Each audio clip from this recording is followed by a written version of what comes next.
All right, Paul Newitt with Pedal Magazine out of Canada, and we're standing here with Todd Wells, 3-time US National Cyclocross champ, Olympian 2 times, and heading into the 3rd one.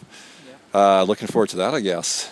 Definitely. But you're up here at Snowbird about to do a cyclocross race on the new Crux. A little sketchy, maybe? I don't know. Tell us about the Crux. Yeah, so you know, this year we have a carbon version of the Crux. Last year it was only offered in aluminum.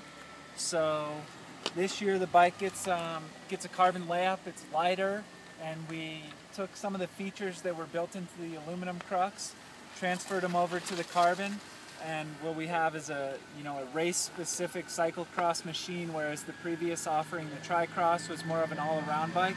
This is a full-on race bike. So some of the key features on this year's Crux? Yeah, some of the features are That's not one of them. No, that's optional. The shorter rear stays of the Crux are one of the big changes we made from the Tri-Cross. It was used in the aluminum Crux last year, and what that does is makes the bike accelerate faster. In addition to that, these, with the carbon bike, those stays are really beefy. So when you stand up and get on it out of the corner, the bike responds instantly. Then in addition to that, we have some different molding into the carbon on the down tube. Some people like to carry the bike holding on to the down tube, so there's a bit of an indentation there. And what do you call that? I don't know what the name of that is. Those are your love handles. Those are your love handles. Also, just like with the previous Crux, it's a bit of a flattened top tube underneath, which helps in shouldering the bike. But the key features of this new carbon Crux are really the racier geometry and the lighter weight that they can get the bike down to with the carbon. And 2 options, canty and the disc. Exactly. This year they'll be offering a disc and a cantilever version of the Crux. Excellent. So your bike of choice for cyclocross? Canty versus disc. In the beginning of the year, I'll probably use more cantilever. The courses tend to be drier and there's not as much mud. Clearance and clogging aren't really an issue. But then as the winter starts and the courses get sloppier, I'll be switching over to the disc bikes more.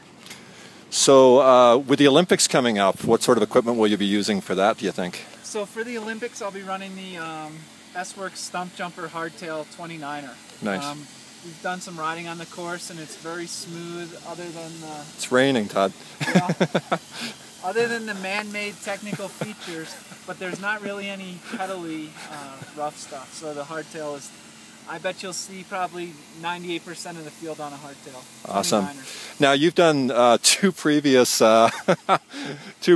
Olympics, and yeah, you've got the 3rd one coming up. What would you say the big difference this year for you is for the 3rd one? Well, the first one I was pretty overwhelmed with the whole Olympic experience. I didn't grow up in a sport. I raced BMX, and that wasn't an Olympic sport when I was a kid, so I never grew up dreaming of the Olympics or anything like that.